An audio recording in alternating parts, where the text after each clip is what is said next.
장진홍의 다른 이름은 장성욱이며 본관은 인동이다. 칠곡군 인동면 옥계동에 살았다. 1897년에 태어났다. 사람이 특출하고 생기발랄하였다. 17, 8세 때인 1912년에 장진홍은 조선 보병 때의 상등병이 되었는데 늘 민족주의에 따라 조선의 독립을 열망하였다. 1916년 12월 서울로 이사하였다. 국제공산당의 인해성이 말하였다. 지금 무산자들이 모두 도탄에 빠져 있으니 마땅히 사유제도를 공산제도로 바꾸어야 한다. 만약 그대가 꼭 독립을 시급히 원하는 것이 아니고 장차 공산주의의 실현을 바란다면 소비에트 러시아처럼 국제공산당 결사대에 들어가 혁명운동에 종사하라.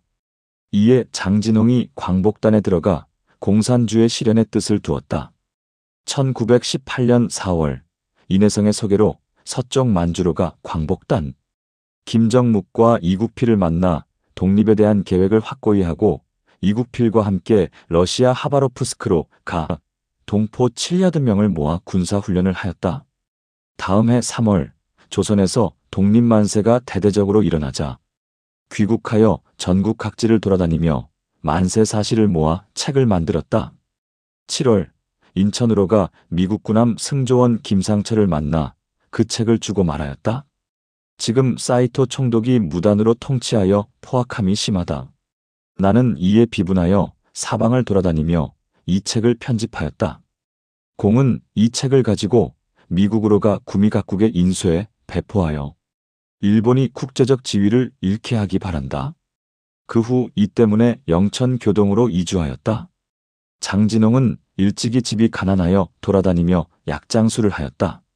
선풍금을 좋아하였으므로 시장에 갈 때마다 선풍금을 연주하여 사람을 모으고 약을 팔았다.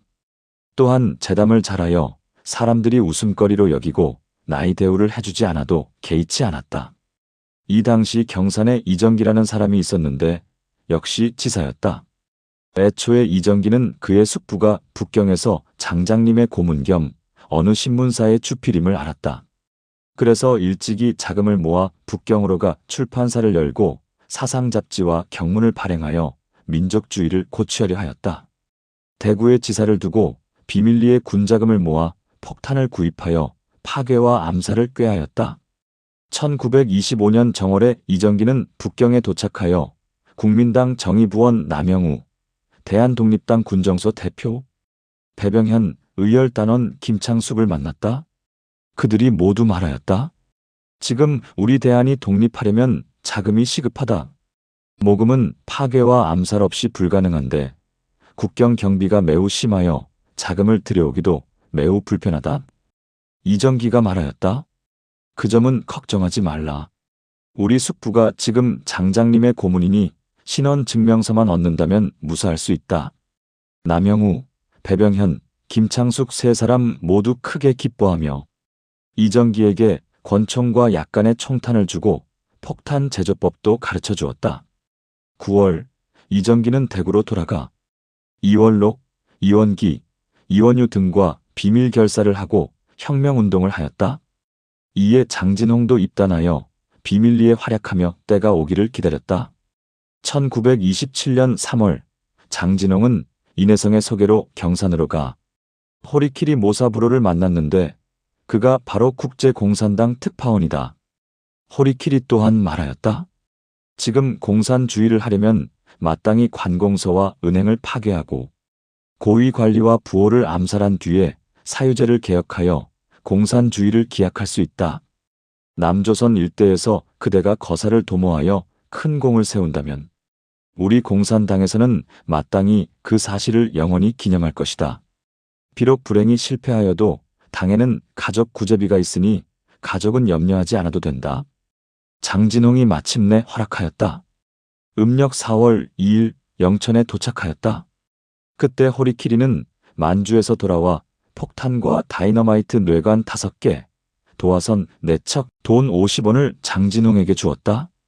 또 폭탄 제조법을 가르쳐주고 빨리 거사하기를 청하였다. 장진홍은 폭탄을 만들고 쇼와 4년 제868번 상자라고 썼다. 또한 작은 폭탄을 만들어 자살에 대비하였다. 봉수산으로 가 시험해보니 폭탄의 위력이 충분히 강했다. 동지 정박락, 박문선 등이 일을 시작하자고 하였으나 장진홍이 듣지 않았다. 그리고 계책 하나를 생각해냈는데 도청, 경찰서, 조선은행, 식산은행 등 4곳을 폭탄 투척의 대상으로 삼아 사람을 시켜 폭탄을 던지게 하려는 것이었다. 장진홍은 선산으로 가 송재선을 만나 나무 상자 4개를 구하였다. 황진박으로 하여금 나무 상자 위에 하나는 경북 수도지사전, 하나는 경북 경찰부장 전, 하나는 조선은행 대구지점장 전, 하나는 식산은행 대구지점장 전이라 쓰게 하고 그 아래에 모두 이렇게 썼다. 벌꿀 500근이 들어있으며 가격은 3원 50전이다. 대구 남산정 39번지 요시다 상회에서 보낸다. 10월 17일 대구로 가 매부 김상한의 집에 묵었다. 다음 날 변장을 하고 덕흥여관으로 가 숙박한다고 하고 독방을 얻었다. 나무 상자를 열고 도화선을 꺼내 각각 거리에 따라 시간을 계산하여 화로 재를 채우고 15분 혹은 20분 후에 폭발하게 하였다. 모두 불을 붙인 다음 다시 상자에 넣고 신문으로 싸서 3끈으로 묶었다. 여관 안내자를 불러 말하였다. 이것은 모두 꿀통이니 도청, 경찰서, 조선은행, 식산은행 등 4곳에 전달하라. 그리고 40전을 꺼내 주었다. 안내자가 나무 상자를 들고 먼저 조선은행으로 가 상자 하나를 요시무라 키요시 주임에게 주며 말하였다. 이것은 서무과장에게 보내는 예물이다. 그리고 확실하게 전하였다. 요시무라는 포병 소위 출신이었다. 꿀 상자에서 화약 냄새가 나는 것을 보고 바로 살펴보니 과연 폭탄이 들어있고 도화선이 거의 다 탄 상태였다. 요시무라는 크게 놀라 도화선을 뽑아버리고 왔던 사람을 체포하려고 급히 문을 나갔다. 그 사람은 상자 3개를 가지고 상자가 전달되기를 서서 기다리느라 가지 않고 있었다. 요시무라는 즉시 상자를 빼앗아 은행 앞 도로에 던졌다. 잠시 후 상자 하나가 폭발하였다. 때는 마침 정오여서 사람들은 정오를 알리는 포성으로 잘못 알았다. 2번째 상자가 폭발한 뒤에야 그것이 폭탄임을 알았다. 경관이 달려오고 시장 사람들이 모여들어 잠깐 사이에 인산인해를 이루었다. 그 광경을 바라보니 은행 동쪽 벽 유리창 70여 매가 모두 파괴되었고 탄환 파편이 은행을 넘어 대구여관 앞마당까지 비처럼 쏟아졌으나 단지 은행 급사와 경관 4명만 몸이 다쳤고 높이 40척인 전선은 모두 끊어졌다. 체포된 청년을 대구경찰서로 보내 신문하였는데 바로 덕흥여관에서 손님을 안내하던 박노선이었다. 경관들이 급히 여관에 도착하니 범인은 이미 도망치고 단지 사과 하나만 방 안에 있었다. 이에 경찰부 및 대구경찰서로부터 교습 중인 순사와 헌병 그리고 지방관원에 이르기까지 총출동하여 도청과 은행 및 회사를 지키어 조금이라도 수상한 자가 있으면 모두 체포하였다. 순사들이 사방으로 흩어져 대대적으로 수색하였다. 피의자로 마석현을 잡아 그 집을 수색하여 문서 18책과 책상을 만들고 남은 나무 조각 및 가는 톱 라쿠도젠 등 물건을 획득하였다. 또 어느 곳에서 낡은 솥의 쇠조각을 획득하고 회춘당 약방에서 폭약 재료 다수를 획득하였다. 신문 과정에서 비밀 결사가 또 발각되어 이월록, 이원기, 이원유, 조재만, 이경식, 김영갑, 조우재, 강진규와 아울러 마석현 등 2인을 체포하여 법원으로 보내 예심에 회부하였다. 진범은 끝내 잡지 못하였다. 애초에 장진홍은 박노선을 시켜 폭탄을 보내고 그 동정을 살폈다. 잠시 후 시내가 들끓자 장진홍은 자전거를 타고 달아났다.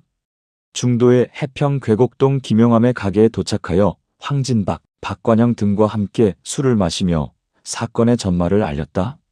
그리고 구미의 자기 집으로 돌아가 손풍금을 가지고 사방을 돌아다니며 평소처럼 약을 팔았다. 11월 다시 거사를 하려고 친족 장영희와 함께 경북 안동의 명동에 도착하여 김수장의 집에서 묵었다. 밤에 장영희에게 말하였다. 지금 공산주의를 촉진하려면 경찰서와 은행에 모두 폭탄을 던져 파괴해야만 뜻을 이룰 수 있다. 그러니 너는 안동읍으로 가 거사하라. 장영희가 이를 허락하였다. 이에 장진홍은 영천으로 돌아가 정박락과 박문선으로 하여금 고바야시에게 보내 다이너마이트, 뇌관, 도화선, 위산관, 염분입관 및 쇠조각 등 물건을 구해오게 하여 폭탄 3개를 만들었다. 다시 안동으로 가 폭탄을 장영희에게 주고 한 달 안에 투척하도록 권하였다.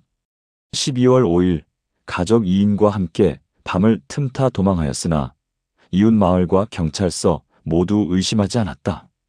장진홍은 이로부터 서울에 도착하여 구미역전 김아무개에게 편지를 보내 말하였다. 내가 평소 신세를 많이 졌는데 한 번도 보답하지 못하여 심히 부끄럽다. 1928년 1월 김기용을 찾아가 말하였다. 지금 사회는 매우 불합리하다. 소비에트 러시아처럼 공산주의를 하려면 파괴와 암살을 하지 않을 수 없다. 그래서 대구에서 폭탄을 투척한 것은 다른 사람이 아니라 바로 내가 한 것이다. 그대도 나와 함께 영천으로 가 경찰서를 파괴하고 부자 이인석을 암살하자. 김기용이 이를 허락하였다. 이날 장진홍은 다리미를 사서 폭탄 2개를 만들어 김기용에게 주고 폭탄 던지는 법도 가르쳐 주었다. 그리고 일본으로 가 도쿄, 오사카, 히로시마 사이를 왕래하며 약 1년간 피신하였다. 이 즈음 이정기가 북경에서 돌아오다가 평양에 이르러 체포되었다. 경찰이 신문하던 중 대구 폭탄 투척의 단서를 잡았다. 경산 경찰서에 연락하여 이정기의 첩 이성렬을 잡아 신문하게 하였다. 이에 그 전말이 모두 드러났다. 경북 경찰부에서 그 소식을 듣고 경부 최석현 등을 오사카로 보내 장진홍을 체포하였다. 이에 호리키리 및 인혜성, 장영희는 스스로 목숨을 끊었다. 박문선, 박관영, 황국서, 정박락, 김상한, 김기용, 이봉식, 정영애 등이 모두 체포되어 예심에 회부되었다. 1930년 음력 정월 6일 마침내 공판이 열렸다.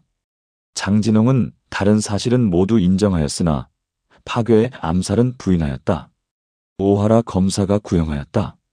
장진홍 사형, 김기용 징역 8년, 황진박, 박관영 3년, 고바야시 6개월, 정영애, 이봉식, 박문선 10개월, 정박락 8개월에 처한다.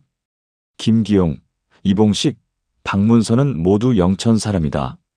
김명숙은 당시 48세였고 어업 겸 여인숙을 경영하였다. 이봉식은 42세였고 역시 여인숙을 경영하였다. 박문선은 53세였고 날품팔이를 하였다.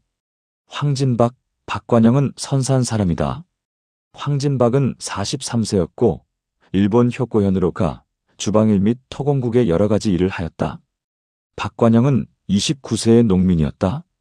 고바야시는 일본 나가노현 사람으로 50세였다. 정박락은 군의 사람으로 40세였다. 복심법원에서 김기용은 5년으로 감형되었으나 장진홍은 복심법원에서도 사형이 선고되었다. 장진홍은 크게 노하여 돌을 들어 재판장 사이토를 공격하였다. 만일 곧바로 맞았다면 사이토는 즉사했을 텐데 가슴에 맞아 무사하였다. 장진홍이 사이토를 맞추지 못한 것을 알고 다시 의자를 들어 공격하려 하였으나 간수에게 제지당하였다. 상고심에서도 사형이 선고되었다. 윤유월 6일 장진홍이 갑자기 죽었다. 형무소장이 극구병명을 뇌충혈이라며 수의를 입혔다. 가족들이 이를 의심하여 의사에게 검시를 청하려고 시신을 감옥에서 내오자 죄수 천여 명이 한꺼번에 소리 높이 만세를 불러 감옥이 크게 혼란하였다. 미망인 강 씨가 해부를 원하지 않아 검시하지 않고 시신을 집으로 보냈다. 가족으로는 다만 어머니와 2 아들뿐이다. 12일 율동 선산에 장례를 지냈다. 경계 때문에 조문객은 한 사람도 없었고 경관과 가족 몇 사람만이 참여한 가운데 조촐하게 장례를 지냈다. 살피건대 대구 폭탄 투척 사건은 그 계책이 어쩌면 그리도 기발한가. 그때의 장진홍이 비록 성공하진 못했으나 그 계책의 기발함은 옛날 범증과 진평이라도 이보다 더 낫지는 못할 것이니 장진홍은 참으로 지혜가 뛰어나다. 비록 평범한 일이라도 신중히 실행하고 철저하게 준비하지 않으면 그 일 또한 실패하지 않을 수 없는데, 하물며 파괴와 암살에 있어서랴. 이 때문에 장진홍이 폭탄을 투척하려 하면서 꿀 상자라고 속였으니 그 일이 매우 중대하였으므로 그 계책이 매우 치밀하였다. 그렇지만 나는 여전히 미진한 점이 있었다고 생각한다. 처음에 폭탄 네 상자를 한 곳에만 보내려는 것이 아니라 네 곳에 나누어 보내려 한 것이니, 당시에 마땅히 한 사람만 쓸 것이 아니라 네 사람을 써서 네 곳 모두 동시에 보냈다면, 비록 은행에서는 실패했더라도 혹 도청에서는 성공했을지 알 수 없고, 비록 도청에서는 실패했더라도 혹 경찰서에서는 성공했을지 알 수 없으며, 비록 경찰서에서는 실패했더라도 혹 식산은행에서는 성공했을지 알 수 없다. 그런데 그 계책이 기껏 은행에 이르러 그쳤으니 어찌 한탄스럽지 않으랴. 만일 장진홍의 지혜로 생각하고 또 생각하고 더더욱 생각했다면 갈수록 더 기발한 계책을 내어 한 사람만 보내지 않고 틀림없이 네 사람을 보냈을 텐데, 어쩌면 그리도 실행과 준비가 신중하고 철저하지 못하였더란 말인가. 아, 장진홍이여. 그대의 육신은 이 세상에 불과 34년간 있었지만 그대의 명예는 이 세상에 마땅히 100년 1000년 무궁할 것이다.